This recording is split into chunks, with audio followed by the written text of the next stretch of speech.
también es importante para esa salud y bienestar. Pero lo que quizás no es tan conocido es que el sueño y los ritmos biológicos forman un cuarto pilar. Y no solo eso, es que los ritmos biológicos también están presentes en los otros tres pilares. No solo importa qué es lo que comemos, sino cuándo lo hacemos. No vamos a tener tampoco el mismo rendimiento físico ni mental dependiendo de la hora del día.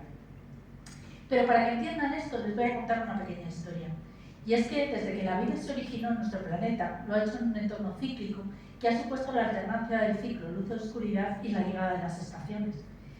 Y por eso es importante que los organismos hayan desarrollado mecanismos para poderse anticipar a estos cambios que se sabe que van a ocurrir en la naturaleza y poder ajustar su fisiología.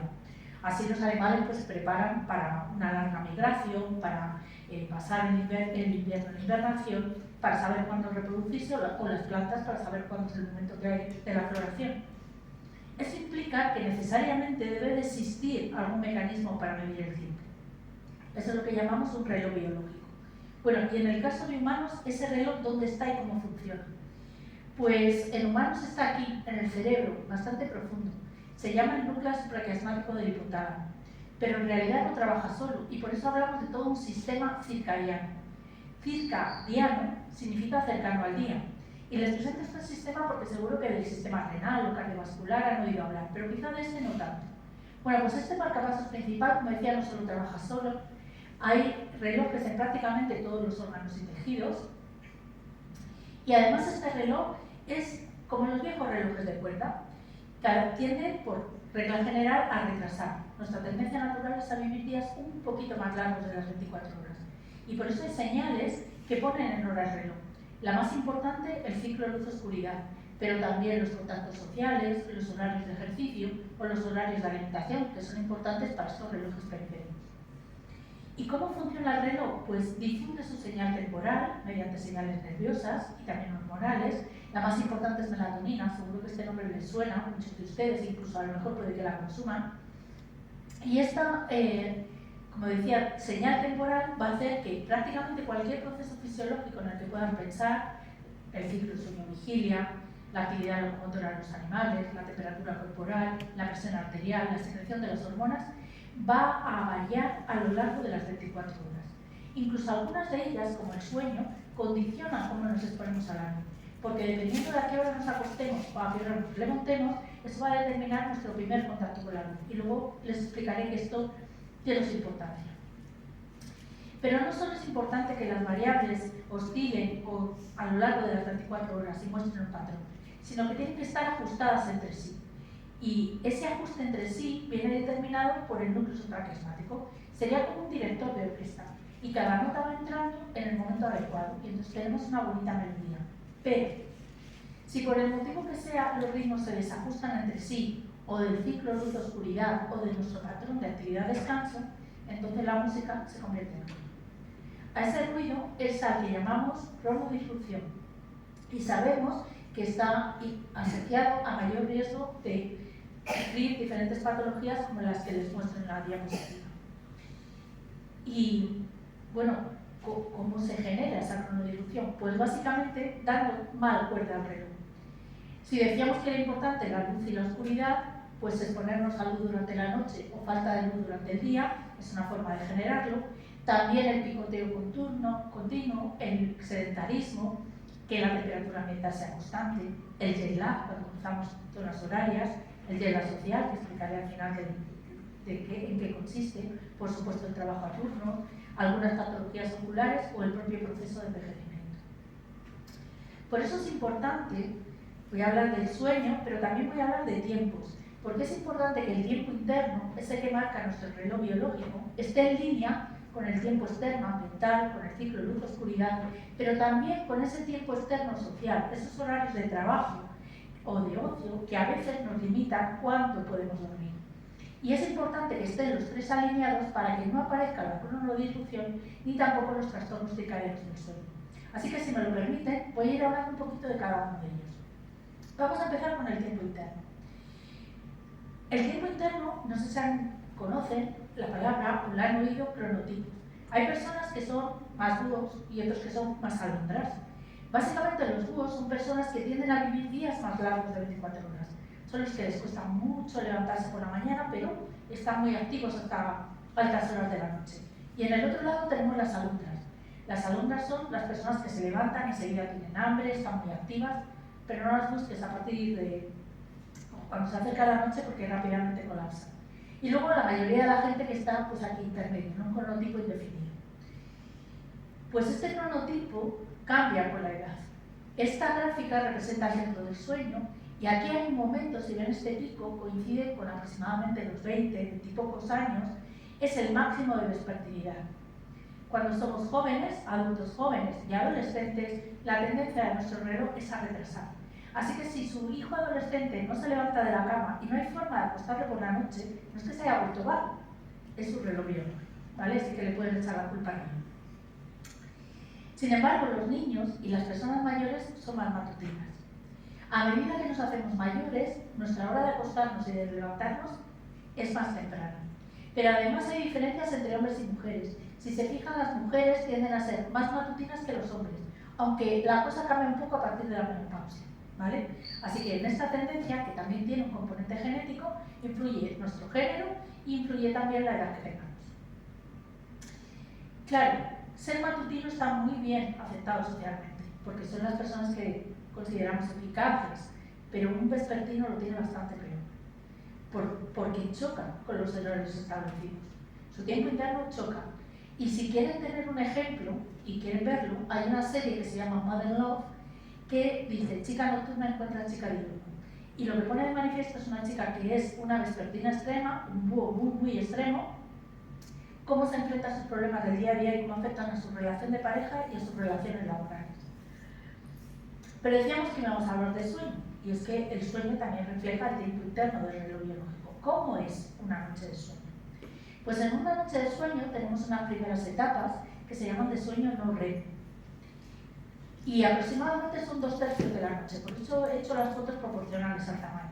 El resto de la noche lo pasaremos en sueño REM, que es en el que tenemos ensoñaciones. Y estos ciclos de alternancia de sueño REM y no REM se van a ir alternando a lo largo de la noche en cada 90-120 minutos. Así que si vemos cómo es una noche de sueño completa y empezamos despiertos, tras esos momentos como si bajáramos escaleras. A medida que bajamos las escaleras, el sueño se hace más profundo. En esta primera fase del E1 estamos adormilados. Es ese momento que si te quedas dormido delante de la tele y te la apagan y te dicen vete a la cama que ya te estás quedando dormido y dices no estaba dormido, estaba viendo la tele. Es decir, si se produce un cambio en el ambiente, salimos de ese adormecimiento. Estamos todavía alerta de lo que nos ocurre. Pero a partir de ahí empieza nuestra desconexión con el ambiente. Porque al fin y al cabo ese sueño no deja de ser un momento de reposo en el que desconectamos, ¿vale?, de lo que nos ocurre alrededor. Y vamos bajando las escaleras hacia un sueño más profundo. Ese es el sueño no REM. En ese momento vendrá una pequeña ensoñación que normalmente nos recordamos, suelen ser las últimas de la noche, y pequeños microdespertares que tampoco solemos recordar, porque son esos en los que nos giramos en la cama, nos tapamos si tenemos frío, nos tapamos si tenemos calor, y muchas veces uno, o incluso hay quien se mueve mucho y acaba casi con la cabeza en los pies, ¿vale? Y no recuerda haberse movido. Pues estos ciclos se van a ir repitiendo a lo largo de la noche, pero va cambiando algo si se fijan. Cada vez pasamos menos tiempo en sueño profundo, porque es el más reparador y es el que necesitamos al principio de la noche, y se va extendiendo ese sueño REM. Bueno, esto es porque tuvieron una idea de los tiempos, pero no tiene mucha importancia. Si van a una unidad de sueño, les colocarán todos estos cables para estudiar cómo es su sueño, para monitorizarlo, se le llama polisonografía, y lo que se hace es una representación de la electricidad que podemos detectar en la superficie del cerebro, que es un reflejo de la que está ocurriendo en su interior. Eso se suele representar en lo que se llama un hipnograma, que lo que hace es como resumir la noche del sueño y nos dice cuánto tiempo vamos pasando en estadios de despierto, de sueño REM, en fase N1, N2 o N3. Aquí podemos ver que esta persona, por ejemplo, tiene un sueño muy superficial, no baja al N3, que son las fases más profundas. Y podemos ver que, sin embargo, aquí sí que hay un momento, algo le han hecho para que entre en una fase más profunda. Esto es típico a veces de personas que tienen apnea y les colocan un aparato para dormir, por ejemplo. Pues ese patrón va cambiando también a lo largo de la vida y es normal. Los niños recién nacidos no tienen un patrón de 24 horas. Se despiertan y comen cada 3-4 horas. A medida que nos hacemos adultos, ese patrón se va consolidando a las 24 horas. Pero cuando envejecemos, el sueño se hace más superficial, es más fácil que nos despertemos y también es común que exista somnolencia durante el día, pequeñas siestas. Y entra dentro de lo que es normal del proceso de envejecimiento del sistema circadiano. ¿Y cómo se regula el sueño? Pues hay dos mecanismos, depende de dos factores que podamos dormir bien, aunque luego hablaré de otros ambientales, pero digamos los que lo regulan. Se le habla de un proceso circadiano y otro homeostático. Las palabras no importan mucho, pero circadiano básicamente es algo que va a depender de la temperatura corporal. Voy a sacar la gráfica, es complicada, pero la vamos a hacer simple. Es simplemente algo que va cambiando a lo largo de las 24 horas. Y les adelanto que ese algo que va cambiando a lo largo de las 24 horas es la temperatura corporal. Es fundamental para el sueño. Pero también depende de este proceso de aquí, homeostático, que es como un reloj de arena. Es nuestra hambre de sueño. El hecho de estar despiertos hace que nuestro cuerpo se vaya acumulando una sustancia que, como ven, se disipa si dormimos. Esa sustancia que se acumula, pues sabemos que es la adenosina. Y también por eso la cafeína funciona para quitarnos el sueño. Porque la cafeína ocupa esos lugares de unión que normalmente tendría esta sustancia, la adenosina, y parece que ha desaparecido y nos quita el sueño. De alguna forma estamos engañando a nuestro cuerpo, ¿vale? Pero así básicamente es como funciona la cafeína. Así que lo ideal para dormir es que se den dos cosas a la vez. Que nuestra temperatura corporal esté en un mínimo y que a la vez tengamos hambre de sueño. Voy a hablar un poquito de la temperatura corporal. La temperatura corporal tiene central, la central es la que tenemos en los órganos, en el interior del cuerpo, sigue este ritmo que ven aquí. La temperatura central es alta por la tarde, eso lo saben todos ustedes, la fiebre cuando sube fundamentalmente. Entonces decimos, pues ya verás esta tarde cuando te tomen la temperatura, porque sigue el patrón natural de la temperatura central. Y tiene un mínimo aquí, en torno a las 6-7 de la mañana. Ese mínimo es el momento de máxima somnolencia. Si uno va conduciendo es el momento más peligroso porque hay más probabilidad de quedarse dormido. Es ese momento en la noche en el que si sale y decide quedarse de amanecida, hay un momento en la noche que dice, no puedo más, yo me voy a dormir porque ya no aguanto. Venga, quédate un rato, tomamos unos churros. Venga, vale. Y al cabo de un rato se te pasa el sueño, pues si no has dormido. Pero si hemos pasado esta zona de aquí. Así que al empezar a elevarse la temperatura nos espabilamos un poco.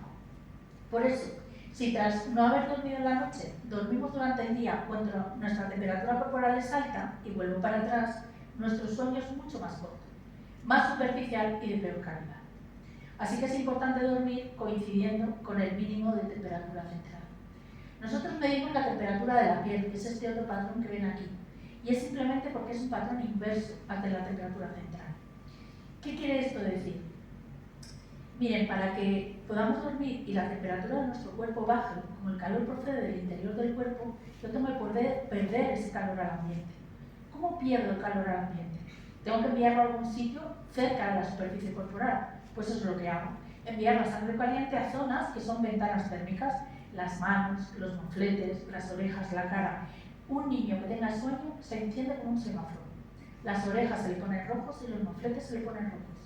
Y de hecho a veces no se están quietos, porque les pasa lo contrario, se hiperactivan. Pero esa señal del semáforo indica que tienen sueño, ¿vale? Y es que para que baje la temperatura tengo que perder calor, por esas ventanas térmicas. Bueno, esto es solo, ahora vuelvo a las ventanas térmicas, pero esto es solo para mostrarles lo del conflicto con los horarios. A estos mismos sujetos que habíamos medido antes les llevamos a clase, son estudiantes de medicina, ¿vale? Y entran a clase a las 8:30 de la mañana.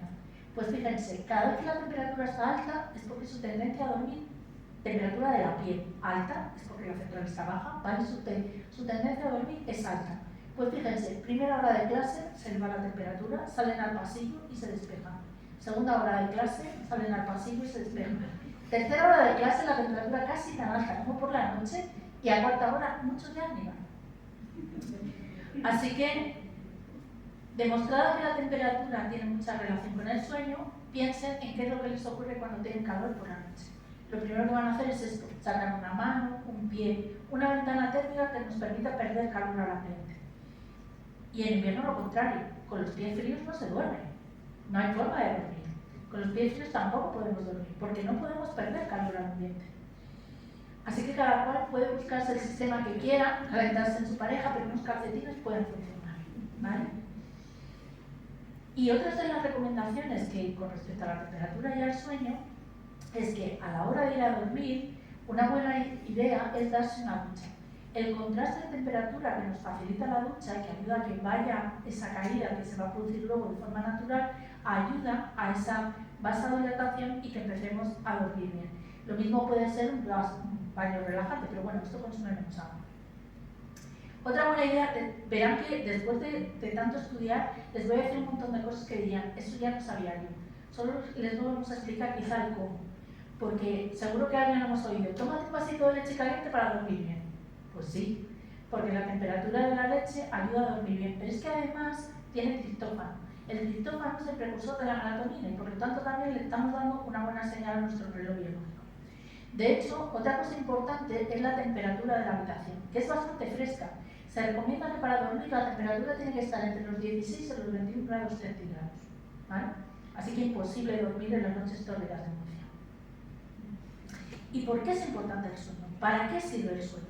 Bueno, pues sirve para muchas cosas y tiene que ser importante porque fíjense que no solo dormimos nosotros, la mayoría de los animales también duermen y es un momento en el que de inactividad que te expones a peligros, te puede comer un depredador, luego alguna importancia tiene que tener. Se sabe que, bueno, sí, puede ayudar a conservar la energía, pero eso no puede ser seguro suficiente porque se calcula que es solo un 10%. Así que tiene que tener otras misiones. Vamos a ver que ayuda a la función inmune, que ayuda a la restauración de funciones, que ayuda a la consolidación de la memoria y también a la limpieza del cerebro. Voy a comentar algunas. Seguro que han visto, esto es la secreción de una hormona, la hormona del crecimiento. La hormona del crecimiento, fíjense que tiene un pico aquí cuando se produce la oscuridad, es decir, asociado al sueño, específicamente de ondas lentas, a esas fases más profundas del sueño. Y si no duermo, el pico no está. Así que no sé si recuerdan unos anuncios de pañales, no voy a decir la marca porque estaría feo, pero que decían, si duerme bien, crecerá bien. Pues toda la razón del mundo, porque si duerme bien, secretará hormona del crecimiento y si no duerme bien, hay que entrar en las fases de ondas lentas. Así que importante para el crecimiento. Función inmune. Cuando estamos malos, nos apetece más dormir. Y es que se ha visto que esa infección por toxinas estimula ese sueño REM, porque ese sueño REM es reparador, estimula el sistema inmune. Pero ojo, si la infección llega a ser demasiado importante, entonces sí que se produce alteración del sueño. Y al revés, si se van a poner una vacuna, que hayan dormido bien el día antes. Porque cuando se van a vacunar y hay privación del sueño, que es lo que ha visto este estudio, la generación de anticuerpos que hacemos a esa vacuna es menor. ¿Vale? O sea que hay que ir bien dormido. Y si hablamos de dormir, otro refrán, lección dormida, lección aprendida. Y es que todos los estudios demuestran que la deprivación del sueño afecta a la memoria. Durante el sueño es como si hubiera un bibliotecario colocando las cosas importantes en los libros que hemos ido descolocando a lo largo del día. Y por eso es importante dar tiempo a que ese proceso ocurra, para que la memoria se consolide. Así que la deprivación del sueño afecta a cómo almacenamos datos en nuestra memoria. Pero a veces no importa tanto la duración del sueño como la calidad. No vale decir me tiro 11 horas en la cama pero no duermo. Es importante que las horas que dediquemos a dormir sean un sueño de calidad y no esté fragmentado. ¿Vale? De hecho, lo vimos con la pandemia. Estos son datos de la pandemia. Durante la pandemia, que la gente no tenía horarios laborales y podía un poco flexibilizar su tiempo, dormíamos más que cuando estábamos trabajando con horario normal. Sin embargo, en ese periodo la gente se quejaba de mala calidad del sueño. Y es que la pandemia, todos sabemos que ha impuesto otro tipo de estrés adicional. Así que por eso es importante no solo la duración, sino la calidad. Y bueno, pues la pandemia también nos ha permitido aprender algunas cosas. He mencionado el sistema linfático. El sistema linfático es un sistema de limpieza que actúa en el cerebro. Y básicamente lo que hace es un líquido que está en el interior de lo que sería el cerebro, unos canales que sirven de limpieza. De tal forma que durante la noche aumenta la cantidad de líquido, los movimientos de ese líquido que hay entre nuestras neuronas y se lleva todas las toxinas que se podrían haber depositado. Y un ejemplo de ello es lo que ocurre con una noche de privación de sueño en depósitos de beta-amiloide, que tienen que ver, o son las que se están relacionadas con la enfermedad de Alzheimer. Pues fíjense, una sola noche de privación de sueño hace que el depósito de esta sustancia aumente. ¿Eso significa que con una noche de sueño voy a tener Alzheimer? No, ni mucho menos. Es una sustancia tóxica que a lo mejor al día siguiente vuelves a dormir si se limpia. Pero claro, si se cronifica, sí que estamos ahí favoreciendo que esto se vaya quedando en el cerebro, ¿vale? También hemos visto que la privación de sueño, por ejemplo, afecta a los niveles de glucosa. Si comparamos los niveles de glucosa tras dar una sobrecarga y una persona que ha dormido 8 horas, que es la parte inferior de la gráfica, frente a la que ha dormido 4 horas, fíjense que la glucosa se eleva mucho más. Eso no es bueno, porque nuestro cuerpo normalmente cuando ingerimos la glucosa, para eso necesitamos insulina, para que la retire y se utilice, no para que se quede elevada en la sangre. De hecho, si ahora voy y miro los niveles de insulina, veo que efectivamente la persona que ha dormido tiene un pico de insulina y luego baja. Pero el que ha dormido menos secreta mucha más insulina, pero insulina que no es capaz de retirar la glucosa. Esto, en el tiempo, es precisamente lo que ocurre cuando alguien se dice que tiene resistencia a la insulina, porque tiene insulina alta que no es capaz de retirar la glucosa de la sangre, ¿vale? Que es el paso previo a una diabetes. Que tampoco esto quiere decir que con una noche de sueño nadie vaya a desarrollar diabetes, ¿vale? Pero son cosas que simplemente se van acumulando. Pues igual que ocurre con la privación de sueño, puede ocurrir cuando nuestros ritmos están desalineados. Si están desalineados, pues vemos lo mismo, que los aumentos de glucosa y de insulina pues son peores en las personas que tienen sus ritmos alterados. Y otra cosa que tiene que ver también, o es importante, la salud mental. Si vemos en el trabajo las personas que duermen poco, si se trata del jefe, pues como ven, aumenta su hostilidad, tiende a abusar más de sus empleados y disminuye su carisma, mientras que en los empleados, pues disminuye las ganas de ayudarse unos a otros, aumenta la hostilidad y hay muchas más fricciones dentro del trabajo. Incluso se ha visto que una persona frente a un mismo estímulo lo puede considerar más amenazante si está privado de sueño. Considera que es algo que le genera más inquietud, ¿vale? Que se está bien dormido. Tanto es así que permanecer 22 horas despierto es equivalente a tener 0,08 grados de alcohol en sangre. Si condujéramos con esa cantidad de alcohol, daríamos positivo, pero nadie mide cuántas horas llevamos despiertos. Y el equivalente en capacidad de reacción sería el mismo. ¿Y qué nos quita el sueño? Pues seguro que cada uno de ustedes tiene una respuesta. Pero yo voy a hablar un poquito de la luz. Una de las cosas que nos quita el sueño es el luz.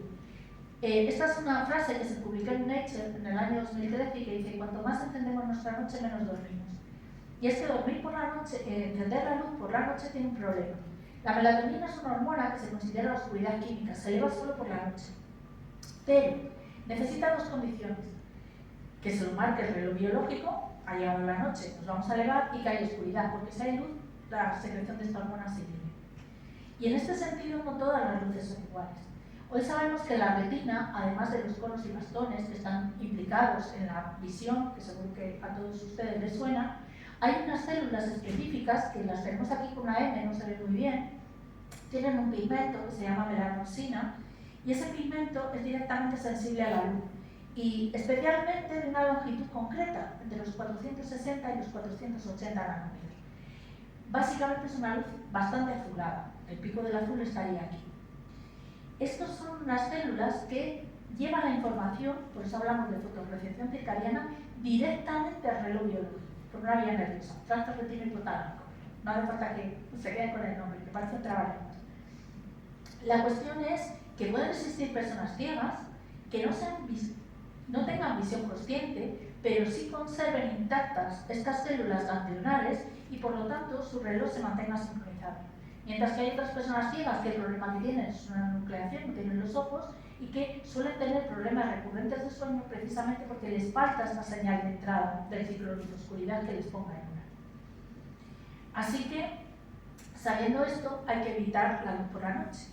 Y puestos a tener que escoger iluminación, las luces de color más azulado, más frías, son adecuadas para el día, pero no para la noche porque son las más eficaces en inhibir la secreción de melatonina.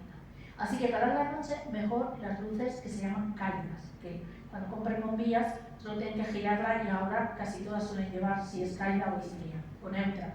aunque las neutras suelen ser también bastante frías, tienen bastante azúcar. También importa la intensidad. Cuanto más intensa sea la luz a la que nos exponemos por la noche, lógicamente mayor inhibición. Y también la duración. Cuanto más dure la exposición a la noche, pues mayor tiempo de inhibición de la secreción de melatonina. Incluso el historial previo. Si nos hemos expuesto a la luz durante el día, digamos que tenemos un cierto grado de protección frente a la luz que recibamos por la noche. Y para los niños hay que enseñarles a dormir con oscuridad. Si recuerdan el hipnograma que les he contado al principio, se ha hecho con personas que duermen con una pequeña lamparita y durmiendo con la luz se pasa más tiempo en esas etapas más ligeras del sueño, menos tiempo en el sueño de ondas lentas, el más reparador, y también aumenta el número de despertares durante la noche. Así que no es buena idea dormir con la luz encendida. Tampoco es buena idea dejar que los niños se lleven dispositivos, y los adultos, dispositivos electrónicos a la cama, ni que estén con ellos hasta altas horas. He escogido esta foto no solo porque demuestra el grado de excitación que le produce el juego o lo que tiene delante de la pantalla del ordenador, sino porque además, si ven, tiene la cara azul. Y es que muchas pantallas, al estar retroiluminadas por luces LED, en muchos casos lo que más emiten precisamente es luz azul, que es la que inhibe la secreción de melatonina. Además, la luz tiene una función súper importante. He dicho, pone en hora el reloj, pero no lo pone en hora porque tiene la capacidad de adelantarlo y de retrasarlo. Si recibimos luz al principio de la mañana, al principio del día, nuestro reloj se adelanta. Y si recibimos luz al final del día, nuestro reloj se retrasa. Así que si un niño está a altas horas con el ordenador, al día siguiente su cuerpo le pedirá acostarse un poco más tarde porque su reloj se ha retrasado. Y así iremos empujándole hacia esa tendencia que ya tienen los adolescentes a ser vespertinos. ¿Vale? Pues hay que cortar el círculo en algún punto. Así que no olviden que la luz durante el día también es necesaria para mantener nuestro reloj biológico.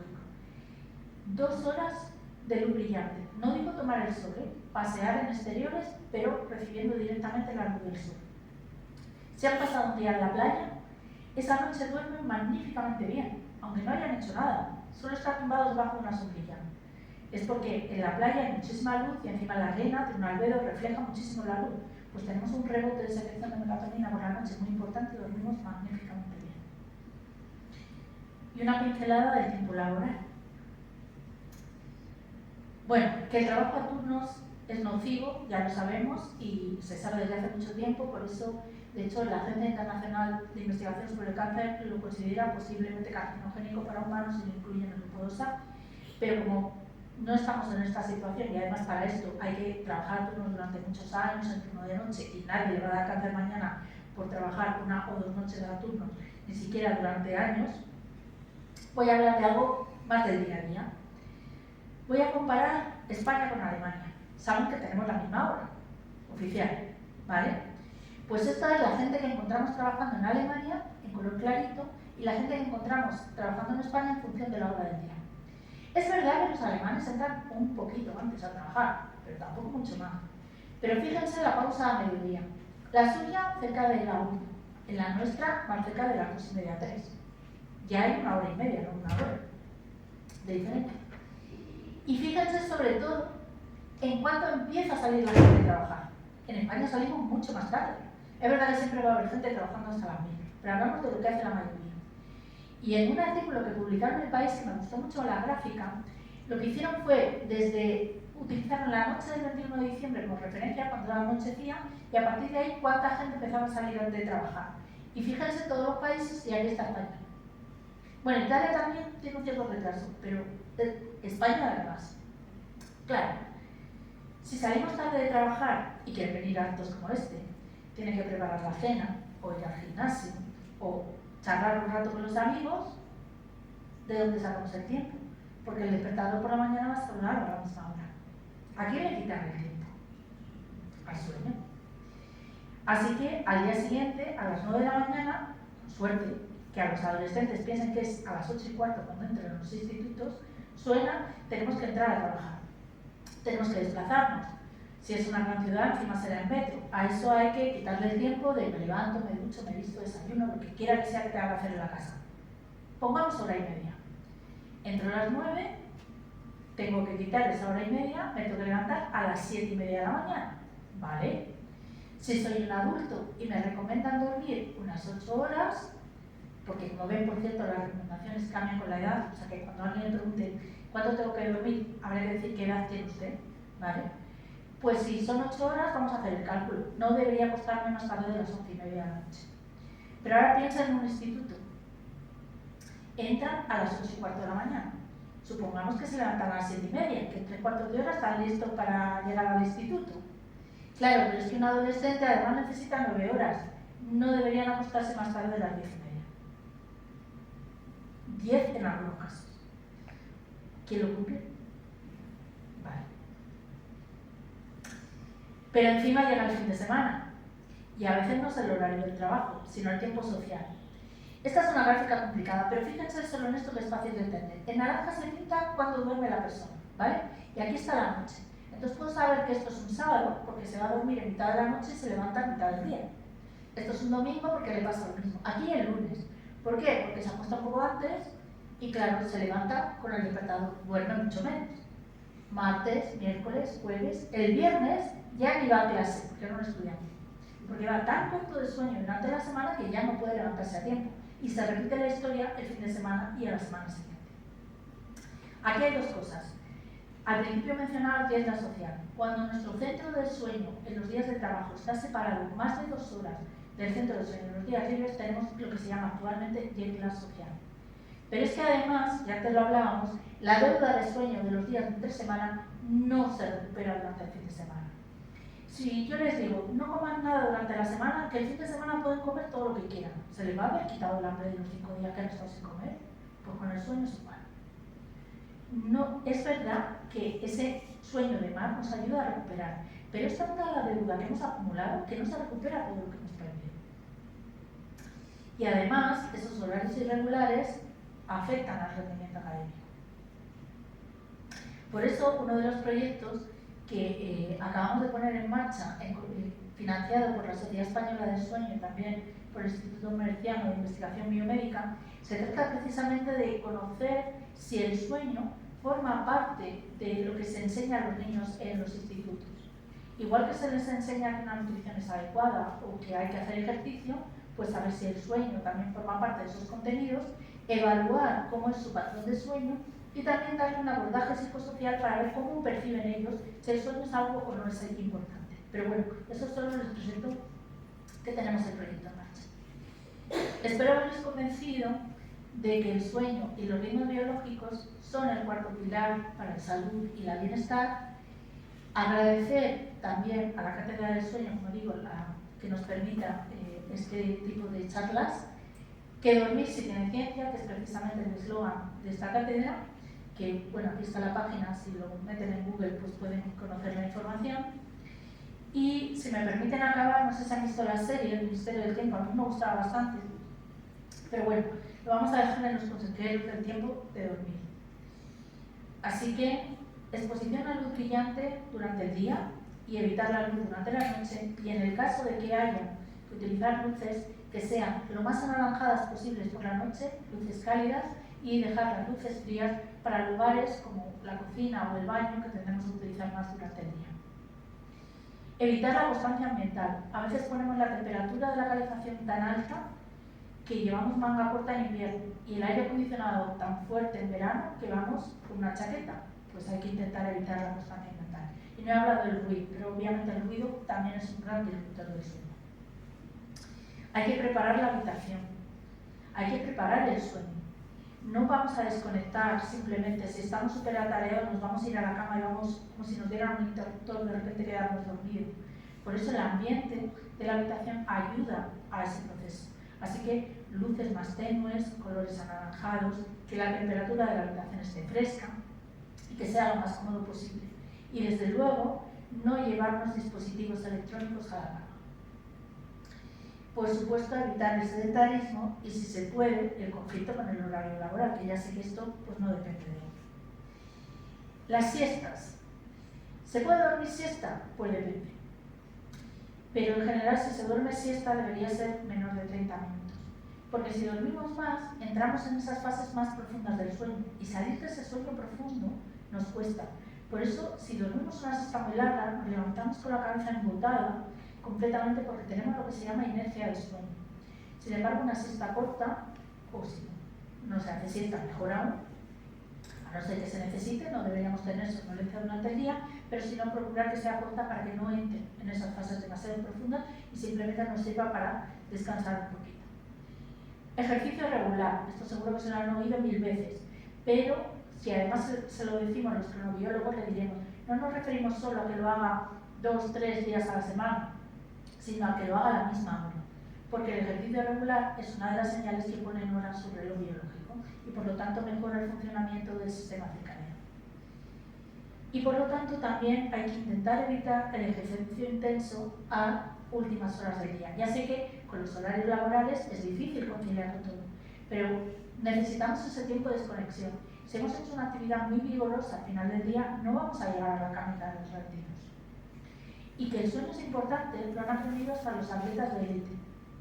Ahora saben que a veces incrementar el tiempo de entrenamiento no mejora su rendimiento y que es preferible entrenar un poco menos y dormir un poco más.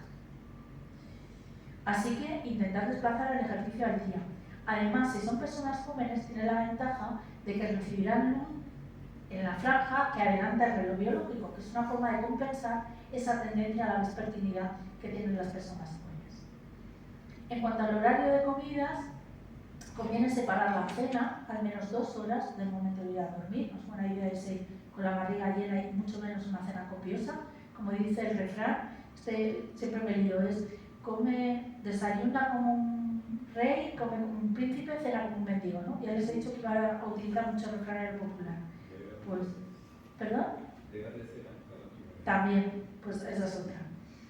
Y en cuanto al alcohol, el alcohol tiene un efecto doble. Tomar alcohol nos hará quedarnos dormidos al principio de la noche, pero luego fragmentará el sueño. Nos despertaremos y será más difícil volver a dormir. Y por supuesto también evitar la cafeína. Ya les he dicho que interfiere con la adenosina, que es lo que nos acumula para generar ese hambre de sueño. ¿Cuánto dormir? Bueno, pues les he puesto las recomendaciones, si quieren aprovechar para hacer una foto con el móvil, pero sin comerse la cabeza con ello. Porque lo importante no solo es la duración, sino también la calidad del sueño, que es lo que tenemos que buscar, ¿vale? Una adecuada calidad del sueño. Y la pregunta es, ¿duermo lo suficiente? Pues es fácil de responder. Si tienes somnolencia durante el día, la respuesta es no. Si están frescos durante el día, la respuesta es sí. Así que, bueno, como trabajamos con el tiempo, pues sé apreciarlo. Así que, muchas gracias por el suyo.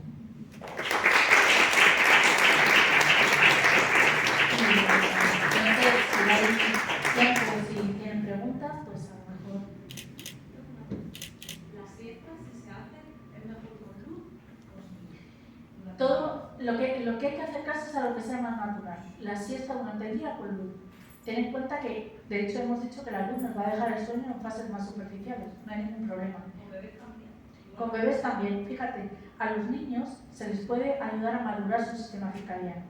Y depende un poco de la conducta parental. Entonces, en este sentido es conveniente que empiecen a diferenciar el día de la noche. De tal forma que, si tú, por ejemplo, durante el día cuando les dejes dormir, con las persianas levantadas y que haya la luz normal, por la noche pues se las bajas.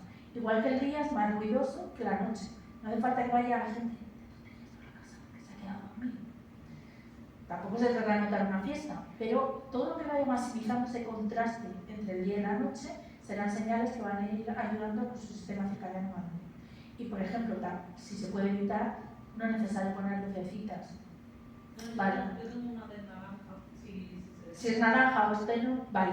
Y si no, pues igual, hombre, para entrar, si tú tienes que entrar, o a veces si hay colecho y tienes al bebé a tu lado, si es porque le estás dando una mano o algo pequeño, bueno, pues es normal que necesites algo para iluminarte un poco, ¿no?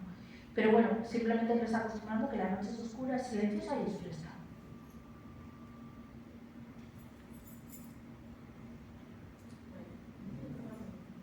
Hay una hora ahora que es de levantarte muy temprano por la mañana, ¿no? O dormir menos para poder hacer mucho más. Y entonces se puede dar de levantarse a las 4 de la mañana, a las 5 de la mañana, que tiene un nombre que ahora no me recuerdo, pero alguna vez me leí con algo. No sé el nombre, pero a ver si va todo en la misma dinámica. A veces, y ha habido una temporada en la que se buscaban también pastillas para no dormir. por eso, porque se considera que el sueño es prescindible. Entonces es como tiempo perdido. Ese tiempo que parece que pasas de relax, pues lo asociamos a vaguería, tiempo perdido, y no, está implicado en muchísimas funciones que son importantes, y por eso hay que dejar un tiempo para el sueño, así que no es buena idea. Y luego además también dependerá un poco de tu cronotipo. Habrá personas que, por mucho que no consigan levantarse tan pronto. Y luego con respecto, por ejemplo, los adolescentes o los estudiantes, ¿no? Jóvenes, ¿cuáles son las horas que me ponen a la impresión? Porque probablemente a lo mejor ponemos las clases o muy temprano, o Pues a veces sí. Van a comprar a las 8:15, pues no es el horario más específico para ellos. En algún caso nos han dicho, matemáticas a primera hora, y están súper atentos. Es que no dicen ningún. Y luego llega biología a cuarto de hora y dicen, la misma clase. Es que no paran de hablar. No es que a primera hora estaban dormidos. Claro, pero si una cosa es la teoría y otra es la práctica, ¿no? Yo entiendo, o yo recomendaría que los horarios fueran un poco más tardíos, pero eso obligaría, con la jornada que tiene un instituto, que sean partidos, porque no hay forma si no meterlo. Entonces aquí entramos con que si nos viene bien también a los profesores. Pero lo cierto es que los chavales a primera hora, teniendo en cuenta su edad y su tendencia a la vespertinidad, a primera hora van cortos de sueño. Si les dejáramos una almohada, harían o por lo menos a las 9, que les diera un poco más de margen. Pero claro, eso es complicado. En los hospitales pasa lo mismo. Hay veces que te dicen, se podría jugar con el fenotipo de las personas.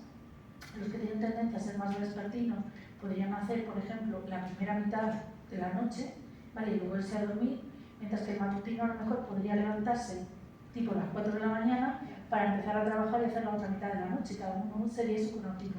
Entonces tú se lo explicas al gerente del hospital y te dice ya. O sea, además de organizar los turnos y decirle a cada uno cuándo tienen que venir, le voy a preguntar su cronotipo. Y me van a decir que no. ¿Sabes? O sea, bueno, a veces uno choca con la realidad, lamentablemente. Antes has mencionado el consumo de melatonina. ¿Eso es aconsejable? ¿Tiene efecto A ver, la melatonina en términos generales es una sustancia bastante segura porque no se le conoce la dosis letal 50. La dosis letal 50 es cada vez que se prueba un medicamento se va aumentando la dosis hasta ver cuándo se muere el 50% de los ratones o del animal que estamos probando, ¿vale? Con la melatonina no se ha encontrado. Pero es cierto que hay una variante de un receptor de la melatonina que quien posee ese polimorfismo tiene mayor tendencia a que si toma glucosa cuando la melatonina está alta pueda desarrollar esa resistencia a la insulina. Claro, si tú no sabes qué variante tienes, para empezar evita los carbohidratos al final de la noche. Eso es si tomas melatonina, ¿vale? Por si acaso. Y luego, en una persona de tu edad, la secreción de melatonina todavía debería estar bastante bien como para necesitar melatonina externa. La melatonina tiene dos funciones, fundamentalmente es de puesta en hora del reloj, no es un hipnótico, o sea, no es algo que no es como las pastillas que me la vaya a tomar y vaya a colapsar, no, sirve para poner en hora y ayudarme a regularizar el sueño. Entonces, si por ejemplo te dicen, pues tómatela una hora antes de irte a la cama, y el lunes me acuesto a la 1, el martes a las 11, el jueves a las 12, y cada día me estoy tomando la melatonina una hora, tampoco vale. Tienes que tomarla con un horario regular, cercano, para ir trayendo el sueño a la banda que tú quieres. De hecho, en realidad debería recomendar a un experto, conociendo tu ritmo y tu tiempo interno, cuándo tienes que tomarla, porque la melatonina también tiene la capacidad de adelantar o retrasar tu reloj y a lo mejor te la tomas cuando no debes. También se trivializa mucho, porque a veces se pone hasta en gominolas, que no sabemos ni lo que llevan. Si alguien tiene que tomar melatonina, yo la compraría en una farmacia. Las hay de dos tipos. Una de liberación rápida, que te la tomas de hace un pico, ¿vale? Y ayuda a las personas que tienen más problemas de inicio de sueño, de insomnio. No cura el insomnio, ¿vale? Pero ayuda a empezar a dormir. Y otra que es de liberación así más lenta, que es para personas que tienen problemas de conciliación, es decir, que cuando se despiertan les cuesta volverse a dormir. Pero eso es mejor en una farmacia que, según tu problema, preguntas al farmacéutico.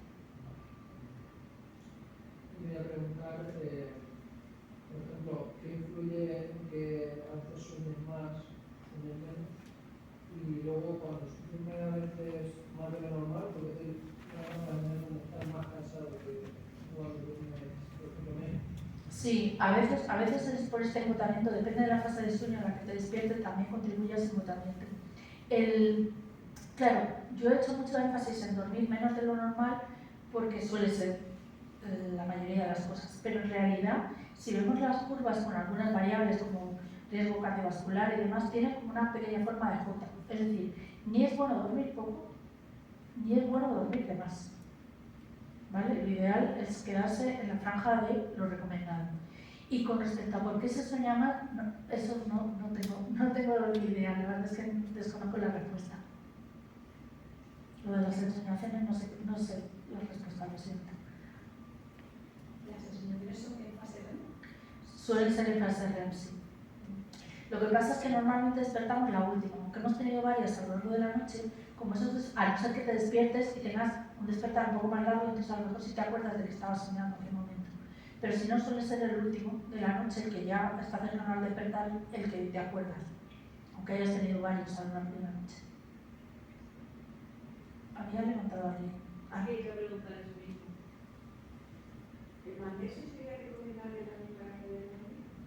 El magnesio, la verdad es que el magnesio no sé por qué. ¿Por qué te lo han recomendado específicamente para...? Porque hay personas que dicen que ayuda. Yo la verdad es que sobre el magnesio en realidad no he leído nada. Sí que puede ocurrir, Sí, claro, sí que puede ocurrir en lo que hay personas que tienen lo que se llama síndrome de piernas inquietas, que a veces les ocurre también a las embarazadas, que es que por la noche tienen tendencia a mover las piernas, ¿vale? O cuando llega el anochecer, un momento antes de dormir, tienes una sensación de hormigueo en las piernas, como si tuvieras hormigas corriéndote, y que se para cuando mueves las piernas. Y que en muchos casos sí que está asociado a déficit de hierro, ¿vale? Y en esos casos sí se da ferritina, pero lo del magnesio tampoco la veo. De todas formas, debo decir que con el sueño a veces surgen un montón de cosas que no nos da tiempo a seguir. También a veces, por desgracia, cosas que no funcionan.